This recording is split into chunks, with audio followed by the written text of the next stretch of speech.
Bago daw tayo makapasok, kailangan maghugas ng kamay. Yes.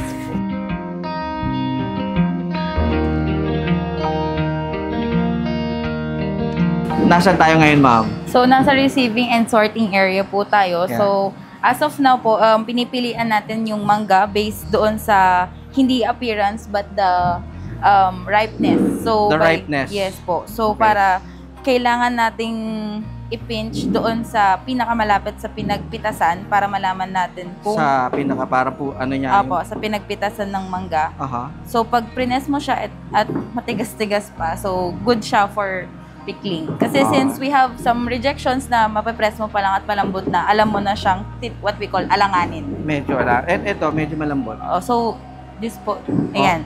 Goods pa ba ito? Hindi na po, alanganin na siya. ala. So, hindi siya technically reject, pero rejected for pickled product, so we can use it for another variant. Or ibigay mo na lang sa akin. Panoorin ang full video sa ating YouTube channel, Agree sa Agri. Don't forget to follow, like, share, and subscribe.